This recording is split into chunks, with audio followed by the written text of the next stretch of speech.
have to have so much bureaucracy? The size of the government, yes, it's easy. Actually, we have about 20,000 people working in the Department of Health in Canada, and they don't manage any hospital. So what are they doing? That's why we believe in a radical decentralization. We will give more autonomy to your provincial government, and we will have a smaller government. What can we do to have a smaller government? You need to cut spending. We need to cut spending. We're going to cut foreign aid. That we're going to save there. We're going to cut corporate welfare. There's a lot of civil servants that are working to give subsidies to big business. We are giving $10 billion in corporate welfare every year. We will cut that. We'll cut, I said, foreign aid. It's about $6 billion a year. You know, do you really believe that the money that the federal government is giving to African countries to fight climate change is going to fight climate change? No. So we need to cut that. So yes, we'll cut that, and we'll cut also, we are giving $4 billion a year to the UN. We can save a lot of money there, because we're going to say to the UN, if you want our money, you need to promote our values. But we know that the UN is a socialist organization, so they won't promote Western civilization values, so we will save a lot of money there also. So there's a way to have a smaller government and to balance the budget at the same time. Speaking about balancing the budget, Poilievre and Trudeau, they're the same about it. Poilievre is supposed to be a conservative. And if you're a conservative, you must be a fiscal responsible budget and a fiscally responsible person. But Poilievre is okay with the big government, and he said, I will freeze the budget. He will freeze, he will keep the big government like that. And he said, I will cut one liberal expense, and I will replace that by one conservative expense. So he will cut liberals' expenses and bring more conservative expenses and he will have a big government. He doesn't want to speak about cutting the budget and balancing the budget because it may not be popular. So he don't want to speak about that, but we are. So that's our proposal. That's another big distinction with us and the conservative. Yes? What did you do with the CBC? I said that in 2019.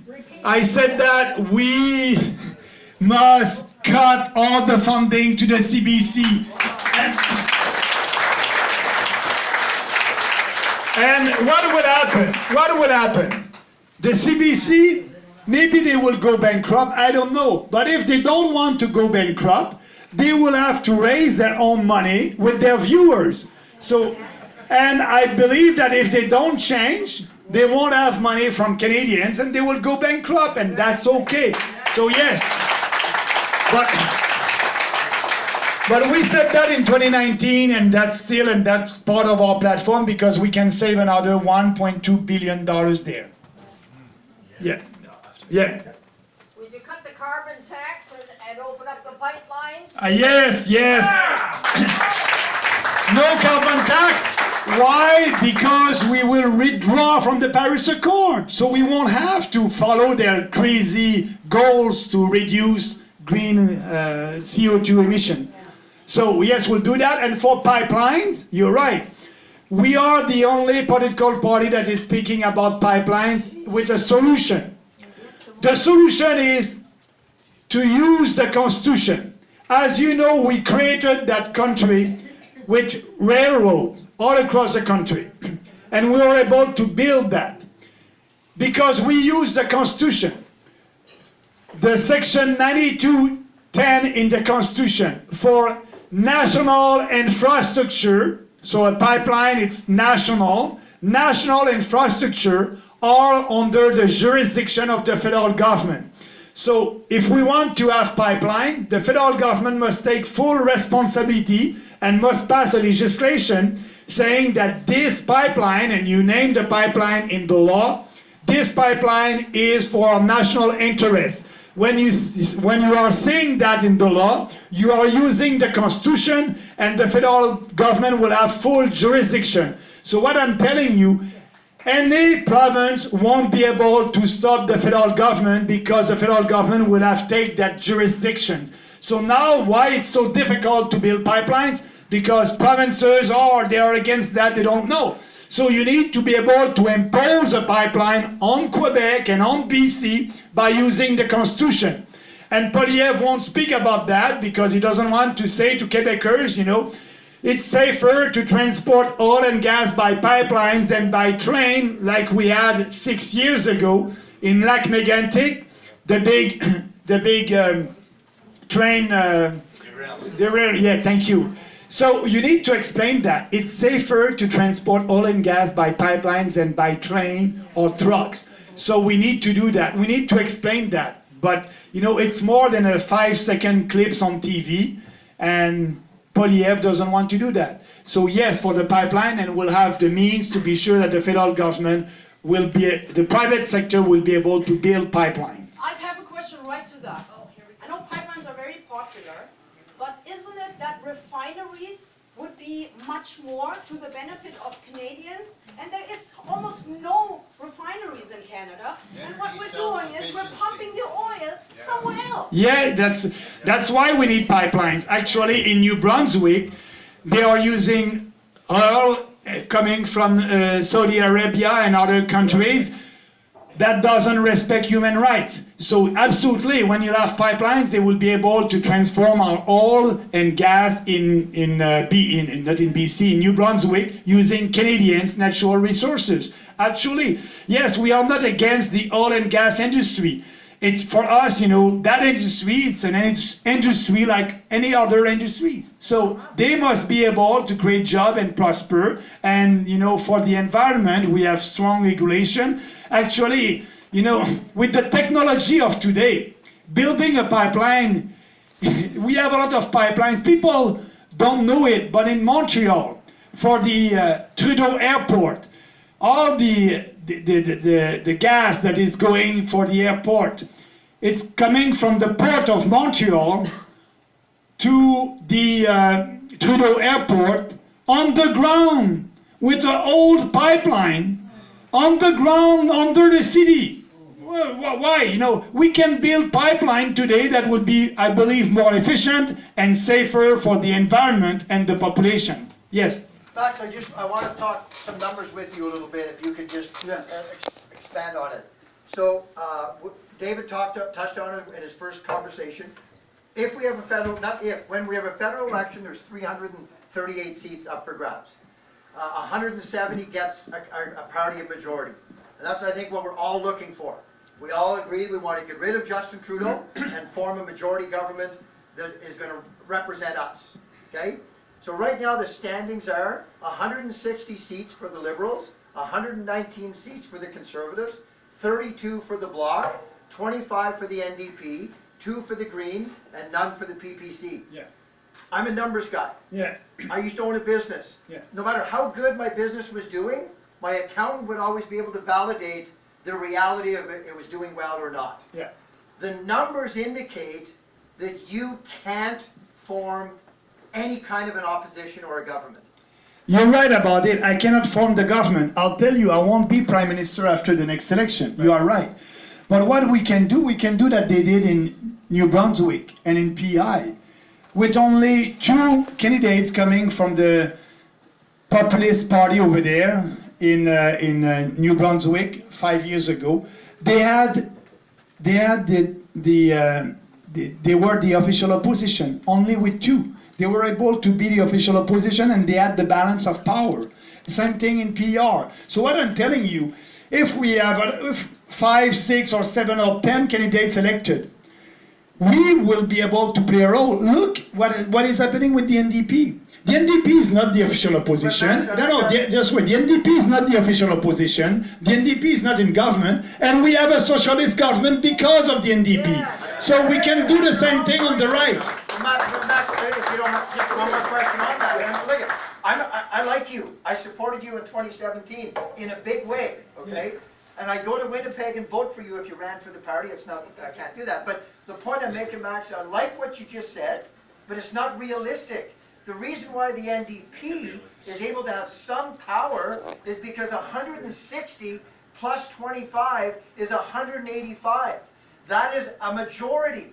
Yeah. Even if the number stayed the same in the next election, and you got 5 seats, 5 added to 119 is 124. It's still nothing. So what he's saying, I like what you're saying, because you're saying Polyev will have only 119 votes. Don't blame me because Polyev is not a leader. I'm not. No, don't blame me because Polyev is not able to have more seats. Don't blame me for that. I'm not concerned with you splitting the vote. I really mean that. No, but what you're saying, Polyev won't be able to have more votes. That's not my problem. Yeah. My solution is, if you vote for your values, you'll have a real conservative, because like I said during that speech, Polyev is not a conservative on the big issues. Polyev is going to the left. And the best thing that you can have maybe a minority, because I agree with your numbers, it would be very difficult for Polyev to have a majority.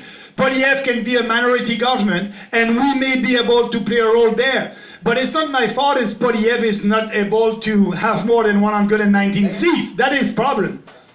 I agree. Yeah. I agree. But do you see yourself getting enough seats? I see myself winning in Winnipeg if I'm going there this summer.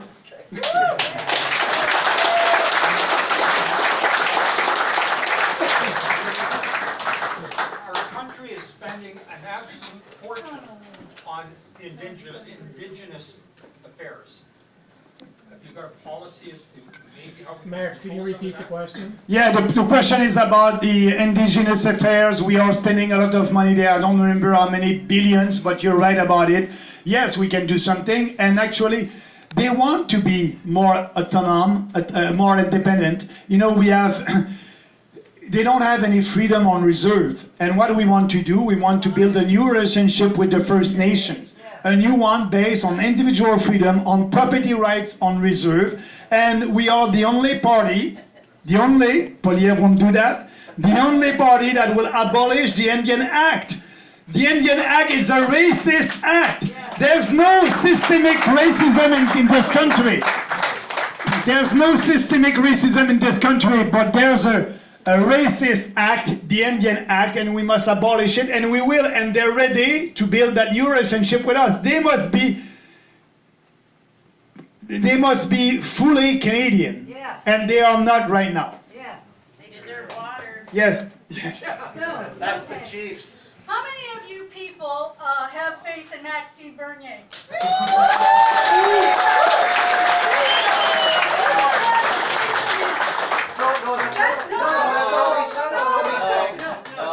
What you don't have is faith in Maxime Bernier because... I'm a numbers person. And No, just numbers don't add has up. got nothing to do with It's it. nothing to do with Max. numbers. No, Nothing to do with numbers Max. has got nothing to do with it. Okay. It's a matter of faith. Okay. If you have enough faith in him, he will eventually become the next Prime Okay. Minister. That's Here, great. here. Hey, I hope so. You know, I have time. I'm lucky, I'm in shape, I have a good wife, and I turned 60 years old January 18. And my wife asked me, Maxime, how long will you be in politics? I said, give me 10 years. I'm there for the long run because I know that at the next election I may not be Prime Minister, but maybe the next one. So I'm in that run for another 10 years. So stay with me, we're gonna win that.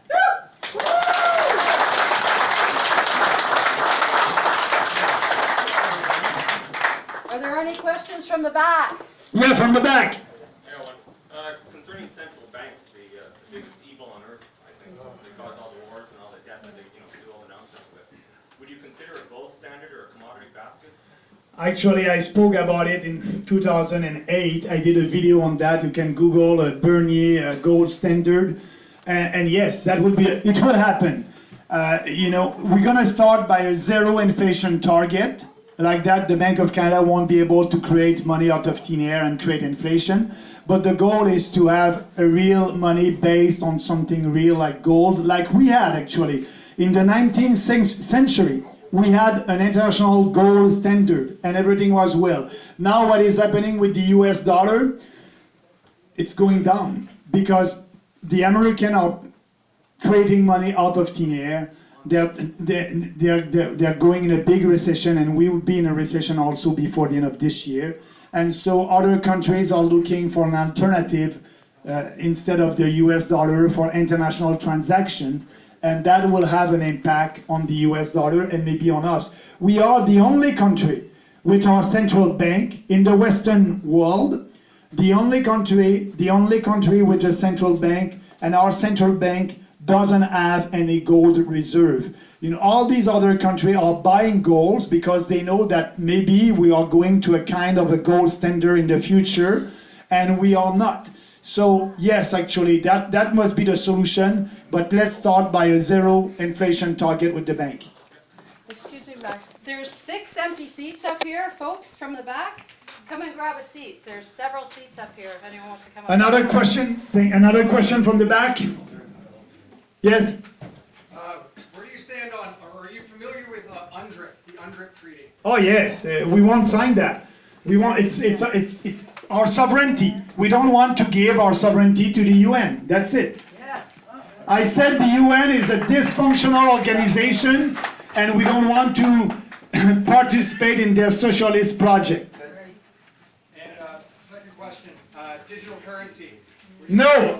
Okay, let's speak about that digital. What is a digital currency? I want you to understand. It's not a how do you say that theory? Conspiracy theory. It's the reality. Trudeau, it's the reality. Not at the last budget, but the one before that, the 2022 budget.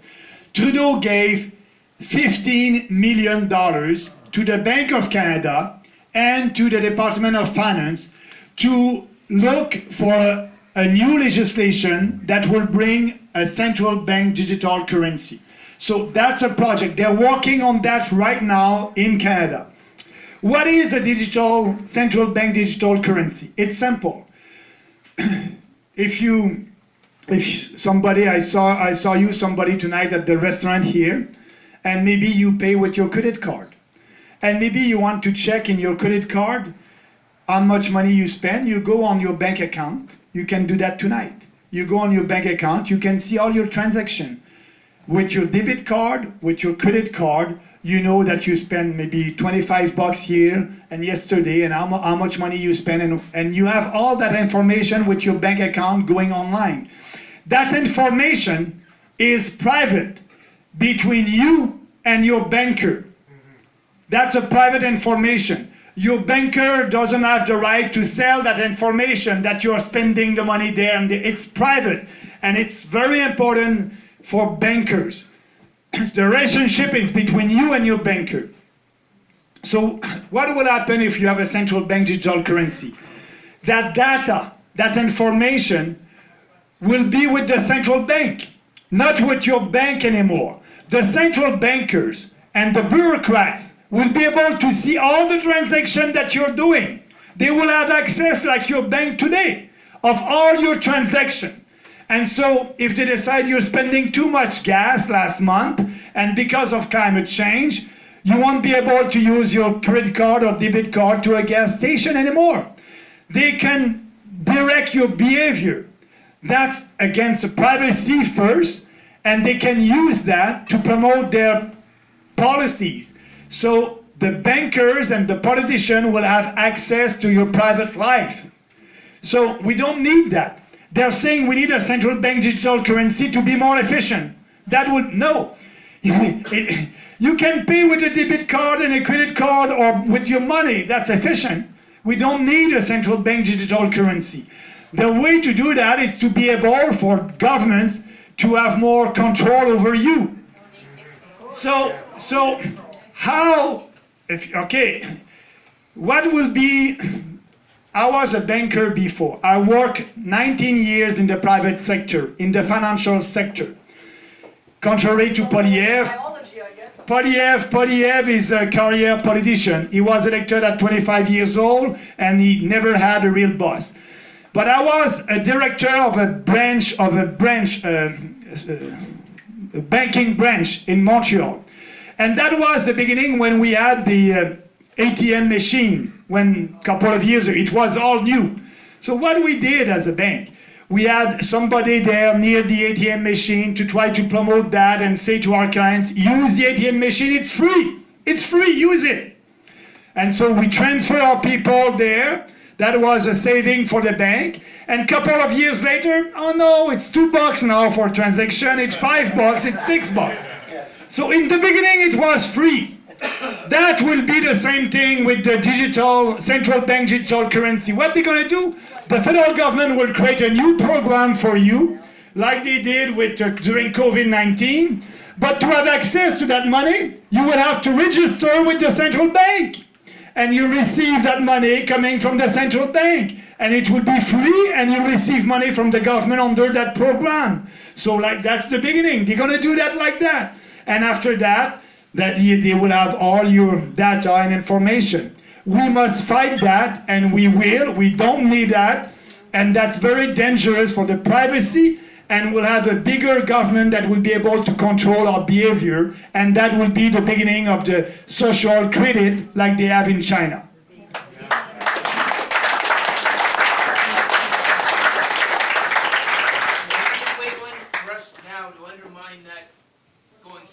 Sorry? Can we undermine that by our behavior? Use cash, use cash.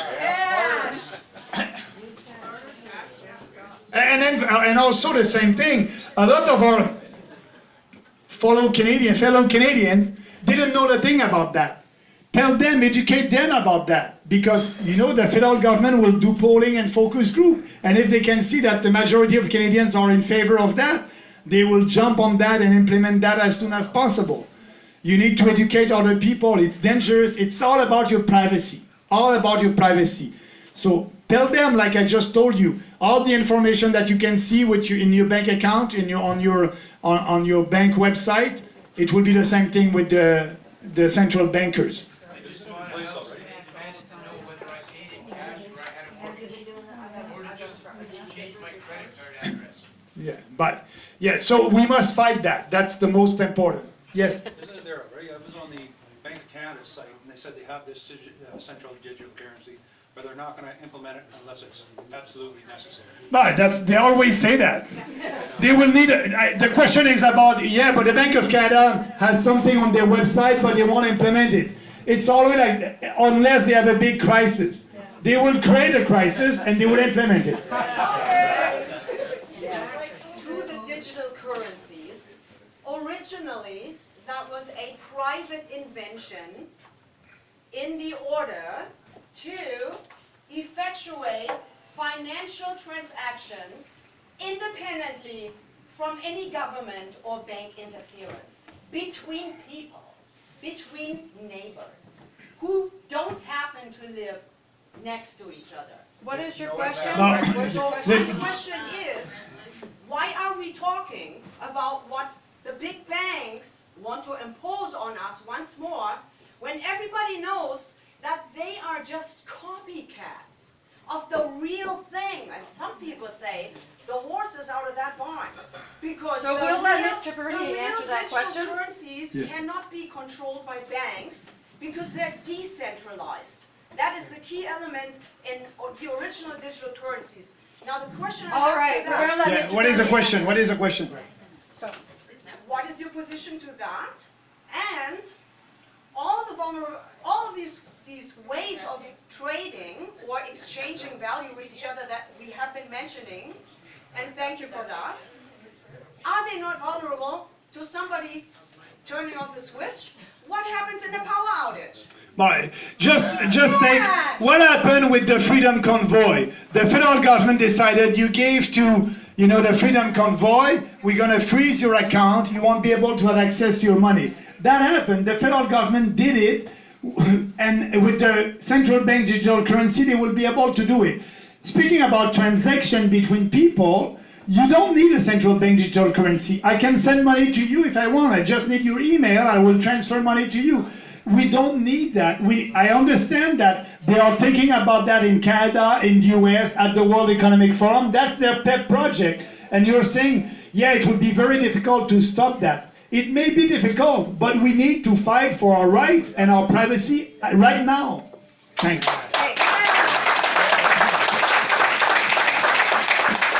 You've spoken about the convoy and understand what exactly that was all about, what the intention, what the modus operandi was, and that was to fight the mandates.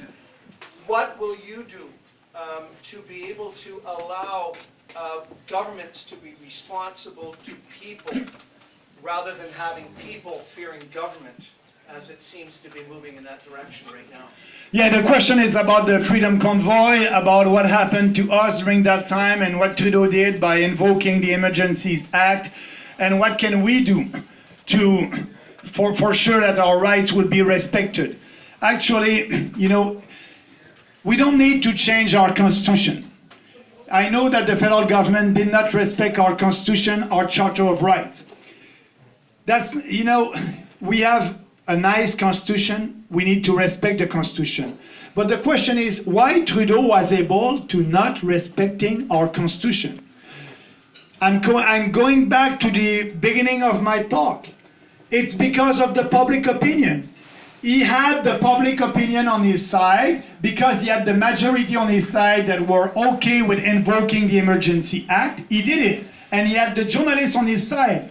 So you don't need to have a better Constitution. You need to have the right people, the right leader, the right candidates that will elected, that will respect the Constitution. The problem is not the Constitution, the problem is the people who we are voting for. We need to put people that will put the Constitution first and your rights first. So Trudeau did that because it was popular, but that must be illegal. The Constitution is the supreme law of the land, and we must respect the Constitution. So he was able to do that just because he had the population on his side. So our goal is to move the public opinion on our side. That's why it will take time. That's why it took 3 years to have more people to understand now that mass immigration is bad. But it's the same fight that we must do on every subject. And that's why I said I need you to speak to your friends and to promote our ideas. And when we'll have more people on our side, we'll be able, the government will do some polling, and there's, oh, you know, I must change my policy because I won't stay in power. A lot of people don't like that. They're doing politics by polling and focus group. You know, they're not leading. Poliev is not leading. Trudeau is not leading. They're following the majority, the public opinion that has been manipulated by them and the socialist media. So we need to lead, we need to change that, we need to have a vision, and we have that vision. I'd like to hear from someone new. Everyone, is, you know, the first step to politics is participating. First step to politics is participating. Someone with a new question. We've all heard that, you know, it's focus groups and like it's a political, I don't think that people in Canada want anything to do with the World Economic Forum. They're running Trudeau, they're running the Conservatives, they're running the banks. We're living in a lawless society. How are we going to get the control back? Okay, she's saying that the World Economic Forum is running Trudeau and is running the country. How can we stop that? I will disagree with that. The World Economic Forum is not running the country. The World Economic Forum is a socialist organization, a globalist organization, and they are pushing ideas, socialist ideas. And Trudeau, it's in line with his ideas. So nobody is imposing anything on us. Trudeau decided to follow the World Economic Forum. He decided to follow the World Health Organization. They cannot impose anything on us. They don't have an army and come here, you must do that. Trudeau, because he's in line with these socialist policies, and he is okay with that. So what we need to stop them, we just need to do like Daniel Smith did in Alberta, no to the World Economic Forum, that's it. We are a sovereign country.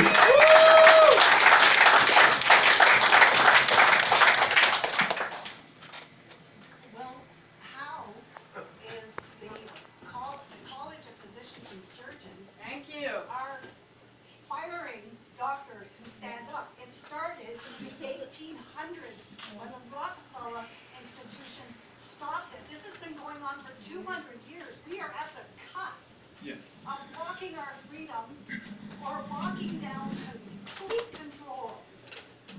And the World Economic Forum is running this show. They own every central bank in the world through SWIFT. We just said, fire every CEO running the banks, central banks, in every country simultaneously, and said, let's get back to 3% inflation. It was Not 2%, 0%. okay, so whatever the percentage is, it was capped. October, it came off. 2021, it was capped at no higher than 3%. It came off conveniently. Why?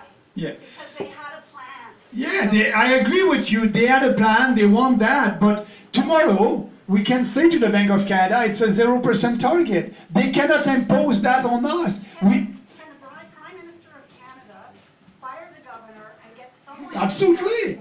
You know, the federal government, every 5 years, the federal government, the cabinet needs to have an agreement with the Bank of Canada about the inflation target. So they have that discussion, they sign that document for 5 years. And so Trudeau agreed with the 2% inflation target. So we can go there and say, okay, now the new deal is zero inflation and you're out and you're in. Yeah, we are sovereign, we can do that, we will do it. The World Economic Forum, Questions? lot of paid for, EPA, CDC, everything is controlled through that.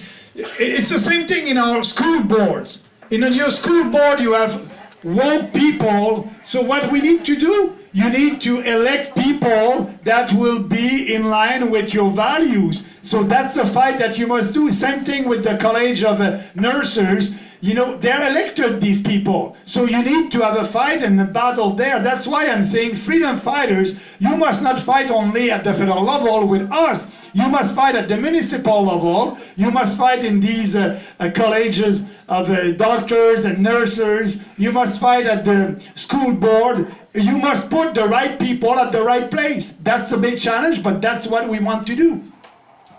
Thank you. Question here, sir? One of the things, and I'm not privy to what's going on Parliament Hill, the lobbyists seem to run the show, right? Whether it's pharmaceutical, whatever it happens to be, pesticides, everything, there's lobbyists on the Hill who are pushing their agenda. So how would you attack that? You know, we will have a lot of credibility. I'm saying the same thing since the creation of that party, and our candidates also. When the time will come, we will always fight for these ideas. Nobody will be able to say, you don't have the legitimacy to do your reform. No, you know, the platform of the PPC in 2019 was the same one in 2021 and will be the same one in 2025. So we'll have the legitimacy to implement our platform. And yes, the lobbyists won't be happy. But too bad. You know, the biggest lobby is the cartel for milk, dairy, and poultry. You are paying twice the price for that. And the only politician who said no to them, and you know what happened to me? They voted against me for the leadership of the Conservative Party of Canada. And my people told me at that time, Maxime, if you speak against the cartel, it would be very difficult for you to be the leader of the Conservative. They will work hard against you. So I said, no. You know, I'm for freedom and free markets, and they have a privilege, and that's unfair that Canadians are paying twice the price for milk, poultry, and eggs. We must stop that. And you know, I stand up on my principle, and yes, they lobbied against me, and they were successful. But you know, that was the best political decision that I took when we decided to create the People's Party, and I'm very happy with that. The gentleman in the green jacket? So a lot of what this party is for is for about making brave change and effective change, but we're fighting against, as he's saying, a numbers game. Harper had promised proportional representation, Trudeau had promised proportional representation. So when the time comes that the party gets at least a couple members within the House of Commons, are we going to, even though we're not an effective voice in Parliament, depending on the situation, will we be able to put forth like private members' bills to advocate for proportional representation where 5% would equate to probably a dozen seats within the House of Commons? Yeah, you're right about that. It's not part of our platform, and it will be a new policy that we'll have for the next election. We are working on that. Yes, our system is a good one, but that's not the best one. We need to put more proportionality in our system. What that means? That means that, we had 5% of the vote. I don't want to have 5% of the seat, but we may be able to have at least 1% of the seat with 5%. So we need to look at a new formula, and that will be part of our platform. But that being said, if Poilievre and Trudeau and the big parties don't want that, it will be difficult for us. But yes, we will argue for that. That will be part of our platform to have more proportionality in our system right now. The woman here, you were asking a question? Yes. It was more of a statement actually rather than a question. I don't know if you can hear me.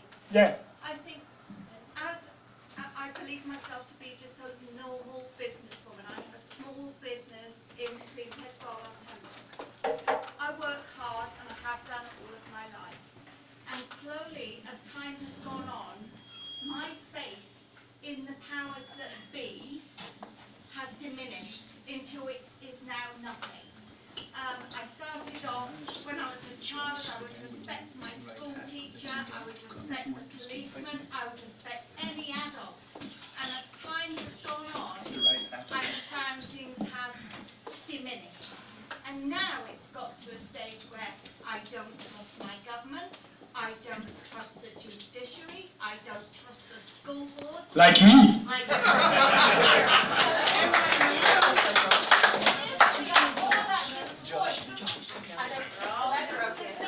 If we are all at this point, doesn't that tell us that there is something really rotten? And to quote Mr. Trump, we need to drain the swamp.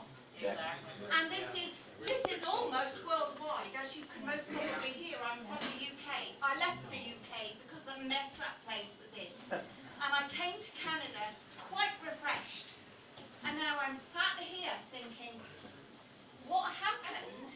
What happened to people during the Freedom Convoy? What happened to people with the mandates is beyond belief. And I'm just waiting for the day that Mr. and Mrs. Normal, as we are, stand up all together and say we're not having this. Trudeau and his government and any other rotten apples, and I don't care which political party they come from, they need to go. They need to be out. I'm working on that.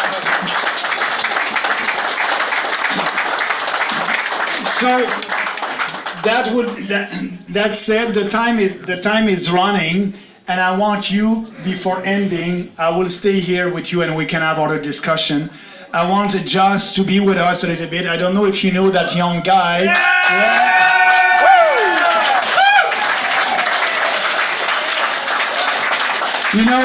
There's a future. There's a future. Actually, I must tell you, the biggest support that we have, the PPC, we're not doing any polling and focus group, but I'm looking at the public polls. The biggest support that we have, 18% of young male Canadian between 18 and 30 years old, we have 18% support there. When nationally it's 5%. So the future is good, and I want just to speak a little bit about what he's doing to save the country with us. Thank you very much, Max. What I basically would want to address, as a young person looking out into the political world for leadership, I've noticed something. The Conservative Party would have been the place I would have trusted in as a young person my entire upbringing.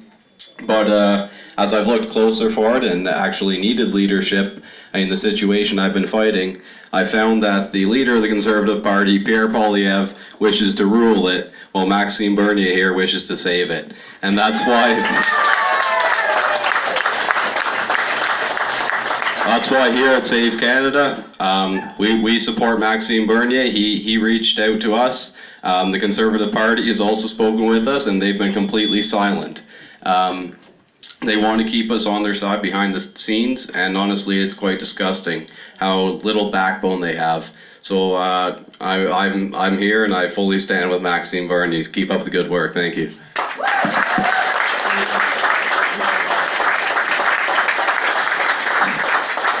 I will end with the courage of your conviction. These days, you need courage to express your point of view, because your point of view and our point of view is not that popular. Like I said, the common sense is not that common these days. And Joss and his team, they had courage, and they are fighting for common sense and fighting for us. So I want to thank you. You're the future of this country, and we will win. I can tell you, vote for your values, vote for what you believe, and we will win. Thank you, Joss. Thank you, everybody. Thank you.